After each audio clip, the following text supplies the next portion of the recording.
The first sight of the Black Tulip. August 23, 1943. Just after dawn. 22,000 feet above the rolling farmland south of Belgorod on the Eastern Front. The sky is a pale wash of blue and gray, thin clouds stretched like torn gauze beneath the sun. Condensation feathers off wings as aircraft slice through the cold air. Inside the cramped cockpit of a Lavochkin La-5, Junior Lieutenant Sergei Ivanovich tightens his gloved grip on the control stick.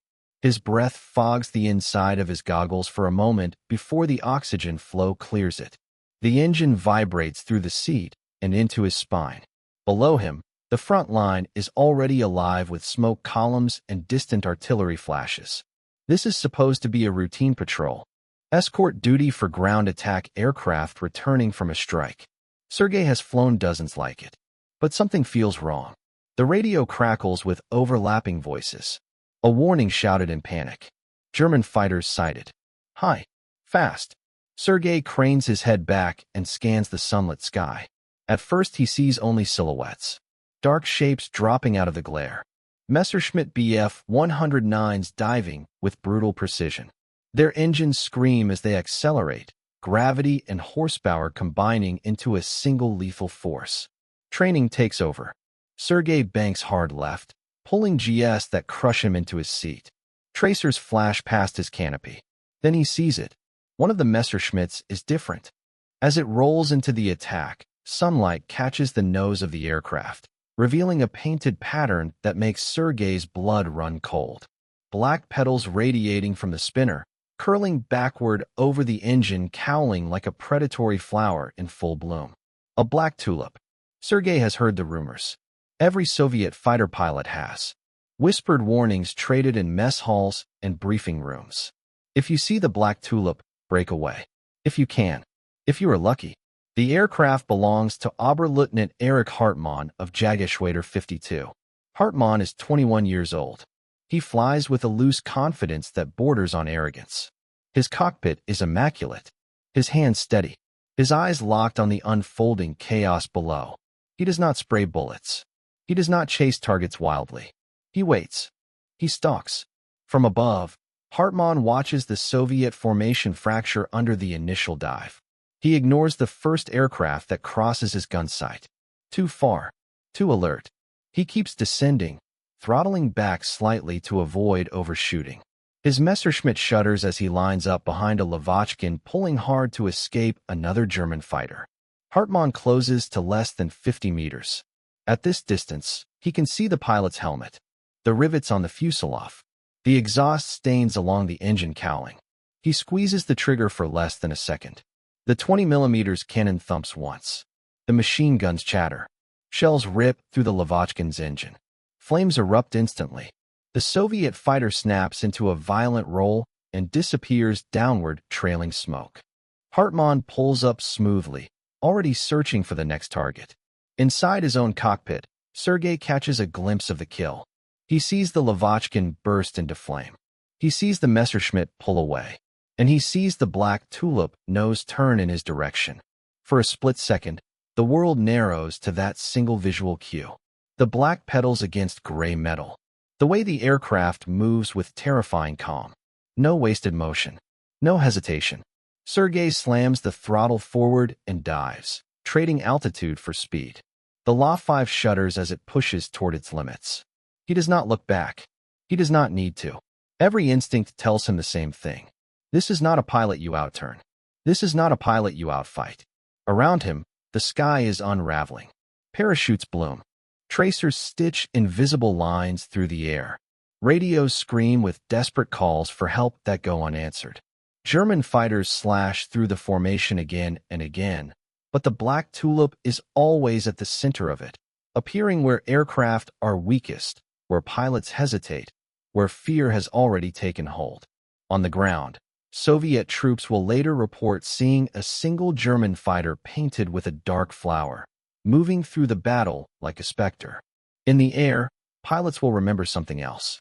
The moment they saw that nose. The moment they knew the fight had already turned against them. This is how a legend begins. Not with numbers on a chalkboard or medals on a uniform, but with a shape, a color, A single detail that enemy pilots learn to fear before they ever feel the bullets. How a marking became a warning. The engagement breaks apart as quickly as it began. Survivors scatter east, hugging cloud cover and terrain. Those who make it back to base land with hands still shaking, voices tight as they report what they saw. Not just German fighters. Not just heavy losses. The Black Tulip. By late 1943, that detail has a weight all its own.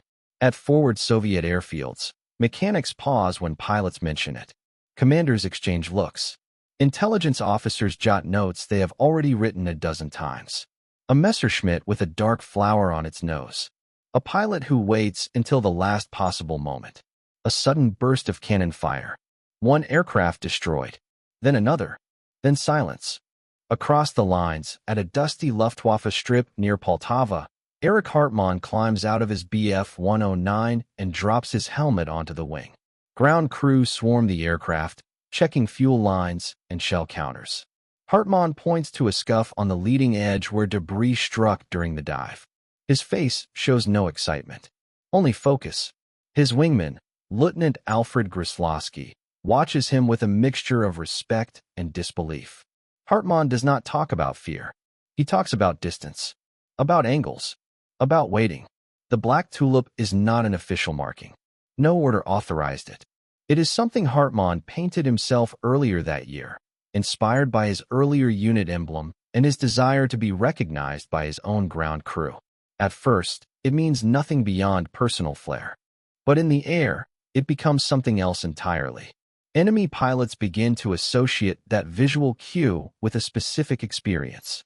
The sudden realization that a fighter is already behind them.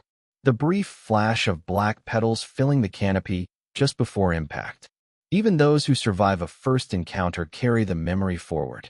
Fear spreads faster than facts. Soviet training units begin including informal warnings. Watch for a Messerschmitt with a black nose marking. Do not fixate. Do not break formation alone. Engage from range if possible. But such advice collapses in the chaos of combat. Hartmann exploits that chaos deliberately. He flies higher than most. He positions himself up sun whenever possible. He avoids turning fights. He refuses head-on passes. He lets his presence do part of the work. In one October engagement near the Dnieper River, a group of Yak-9s spots German fighters climbing to intercept. The Soviet leader orders an attack. As the formation's close, one pilot recognizes the Black Tulip through his windscreen. He breaks early, diving away in panic. Two others follow instinctively. The formation fractures before a shot is fired. Hartmann selects his target from the confusion. A yak pulling up too sharply. He slides in behind it, closing with surgical patience. One short burst. The yak disintegrates midair. After landing, Hartmann logs the victory with a pencil mark on a board in the briefing hut. No celebration, no speech, just preparation for the next sortie. As his score climbs, the marking on his nose becomes inseparable from his reputation. Pilots begin to say that seeing the Black Tulip is worse than being surprised entirely. Surprise kills the unaware. Recognition kills morale. German pilots notice it too. New replacements ask about the aircraft with the painted nose. Veterans tell them to watch how it moves, how it never seems rushed, how it appears suddenly at exactly the wrong moment. By early 1944, Soviet pilots sometimes call out the marking over the radio before calling out the aircraft type. Black Tulip at 2 o'clock high. Black Tulip diving. The phrase alone changes the tone of the channel. Voices sharpen. Breathing quickens. In at least one documented case, a Soviet pilot disengages immediately after spotting it, despite having altitude advantage. He survives. Others do not. Hartmann himself becomes aware of the effect. He notices enemies breaking earlier, making mistakes sooner, turning when they should dive, diving when they should climb. The marking amplifies his greatest weapon. Not his cannon, not his aircraft, but the hesitation it creates. Yet there is a cost. The more recognizable the marking becomes, the more dangerous it is for Hartmann as well. Soviet pilots begin to prioritize the Black Tulip if they see it. Anti-aircraft gunners are warned. Intelligence units circulate sketches. A bounty rumor spreads, unconfirmed but believed.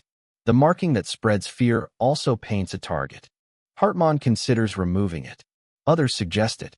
But he keeps it, not out of vanity, out of calculation. If enemies fear it, they react predictably. And predictable enemies die. As winter approaches, snow dusts the runways and frost creeps into cockpits. The black tulip remains, stark against gray metal, cutting through pale skies. For those who see it first, it is already too late. For those who see it last, it becomes a story they tell if they live. The psychology of recognition in the sky. By the spring of 1944, the black tulip no longer belongs only to Hartmann. It exists in the minds of the men who fly against him. At Soviet airfields from Kursk to Yashi, pilots swap accounts while standing on frozen mud or sun-baked concrete. The stories differ in detail, but the core is always the same. You do not see the attack coming. You see the nose. Then the world explodes. The marking becomes shorthand for a specific outcome. Loss. Psychologists would later call it conditioned response. In the air, it is simply fear. Hartmann understands it instinctively. He has grown up gliding. He has learned that patience wins altitude and altitude wins fights. In combat, he applies the same logic to the human mind. Every time the black tulip appears and an aircraft goes down, the association strengthens. Recognition replaces rational calculation. On April 16, 1944, near the Romanian border, a formation of Soviet Il-2 Sturmovix pushes west at low altitude, escorted by yaks above them.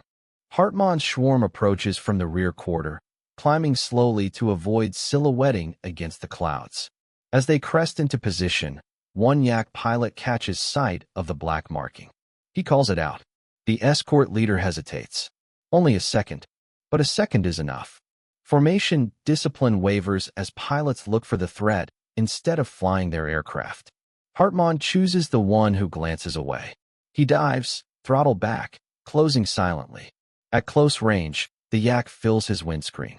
He fires once. The Soviet fighter breaks apart in a cloud of fragments and fuel mist. The remaining escorts scatter. The IL-2s are left exposed. On the ground, tank crews and infantry will feel the result minutes later as German fighters and flak tear into the attack aircraft. But in the air, the turning point comes earlier. It comes the instant the marking is recognized. Not every pilot reacts the same way. Veterans sometimes force themselves to ignore it, to focus on airspeed and angles. But younger pilots struggle. Training cannot fully prepare them for the moment theory meets reality. The Luftwaffe studies this phenomenon carefully, though never formally. Senior aces are aware that recognition matters. Adolf Galland removes personal markings to avoid becoming a target. Others keep them as a form of psychological warfare. Hartmann's choice is unusual because his marking is not flamboyant. It is stark, simple, easily remembered. The Soviets attempt countermeasures. Some units repaint noses. Others are instructed to ignore markings entirely. There are even brief experiments with false black patterns on Soviet aircraft, intended to confuse reports. None of it works consistently. Fear is not logical. It is cumulative. On May 29th, Hartmann himself is shot down for the first time after misjudging his pull-out altitude. He bails out behind Soviet lines and is captured. For a moment, the black tulip disappears from the sky. Rumors ripple through Soviet units. Some believe the ace is dead.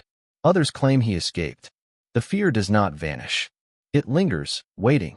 Hartmann escapes captivity within days and returns to his unit. When he climbs back into his aircraft and sees the familiar painted petals on the nose, something changes. The legend survives contact with reality. Soon after, Soviet pilots again report the marking. Again, aircraft are lost. Again, the pattern reinforces itself. What makes the black tulip so effective is not just its association with one man, but with inevitability. Pilots do not fear an equal fight. They fear a fight they believe is already decided. In later interviews, Soviet veterans will admit something uncomfortable. Sometimes they disengaged not because of tactical necessity, but because they believed they could not win once they saw it. In those moments, the marking has already achieved its purpose. It is a reminder that aerial combat is not just a contest of machines. It is a contest of perception, of confidence, of timing.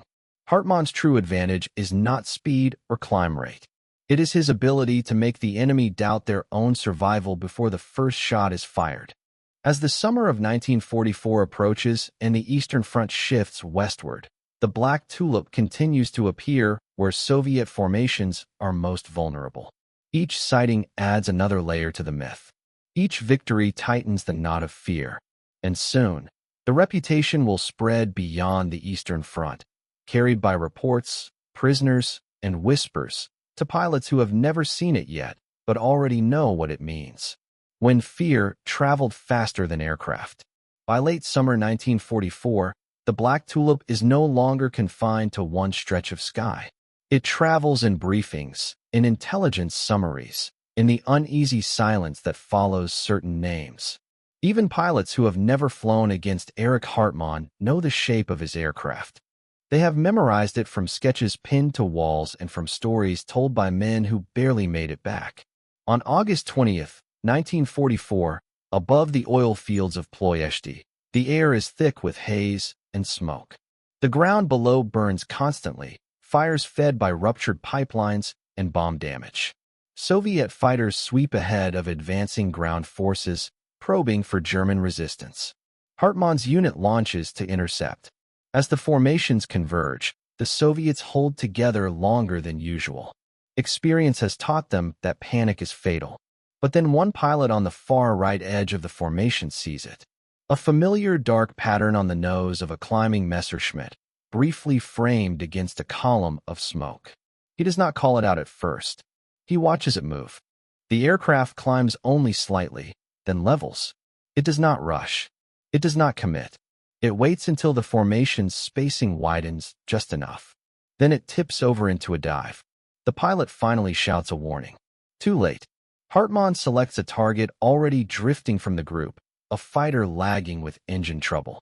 He closes to point-blank range and fires. The Soviet aircraft vanishes in a burst of flame. The formation shudders as if struck physically. Several pilots break away instinctively. Others try to tighten up. Orders overlap on the radio. The cohesion they fought to maintain collapses in seconds. After the engagement, a Soviet squadron commander writes in his report that morale broke before firepower. He does not mention the marking by name, but he describes it clearly enough that anyone reading knows exactly what he means. The effect is not limited to the air. Ground-based observers begin reporting the black-nosed fighter to anti-aircraft units. Gunners are told to prioritize it if possible. Searchlight crews are briefed on its silhouette. The marking becomes a focal point for attention. This increases risk for Hartmann, but it also forces reactions that pull resources away from other targets. The Luftwaffe, by contrast, begins using the reputation deliberately. Hartmann is often placed where German formations are weakest, where his presence alone might deter pursuit or delay an attack. In several cases, Soviet fighters abandon an intercept after spotting the marking, allowing German bombers or reconnaissance aircraft to escape. This is not written doctrine. It is battlefield adaptation. Hartmann himself remains unchanged. He flies the same way. He avoids unnecessary combat. He keeps his bursts short. He refuses to dogfight unless forced. His personal rituals remain simple. Check fuel. Check guns. Paint intact. The Black Tulip, however, takes on a life of its own. Stories exaggerate. Some claim the aircraft is invincible. Others say Hartmann never misses. New Soviet pilots arrive at the front already carrying this mental weight. They have not yet flown their first mission, but they already know what they fear. Veterans try to counter it. They tell newcomers that Hartmann is still just a man, that his aircraft bleeds like any other, that he can be beaten. All of this is true. None of it erases the image burned into memory by repeated encounters. In September, a young Soviet pilot spots the Black Tulip but holds his nerve. He attacks aggressively, forcing Hartmann to break off. The pilot survives and later tells the story with pride. But such moments are rare. They do not spread as fast as fear. As the Eastern Front collapses and German units retreat westward, Hartmann's victories continue to accumulate. Each one reinforces the same lesson. Recognition changes behavior. Behavior changes outcomes. By now, the marking is no longer just a warning sign. It is a symbol of how quickly confidence can evaporate in combat. How a single visual detail can tilt the balance before engines roar and guns fire. And as the war moves toward its final year, the Black Tulip will face its greatest test. Not against inexperienced pilots or fractured formations, but against enemies who know exactly what it represents and are determined to prove it wrong. When the warning failed, by early 1945, the skies over Central Europe are crowded with experienced pilots on both sides.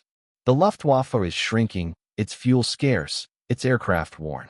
The Red Air Force, by contrast, has grown confident, aggressive, and disciplined.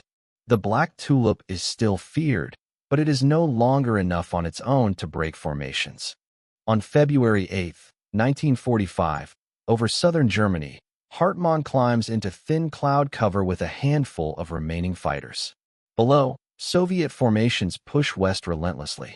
The war is almost over, though few in the air feel it yet. They are focused only on survival. Hartmann spots the enemy first, as he usually does. He positions himself above and behind, waiting for a mistake. But this time, the Soviets do not make one. Their spacing remains tight. Their altitude changes are deliberate. When one pilot sees the Black Tulip, he calls it out calmly. No panic. No sudden break. Hartmann dives anyway. He fires and scores a hit, damaging but not destroying his target. Immediately, two Soviet fighters roll in from opposite directions. They do not chase blindly. They force Hartmann to maneuver defensively, bleeding energy. Tracers flash past his canopy. For the first time in a long while, the marking does not grant him psychological advantage. The Soviets have learned.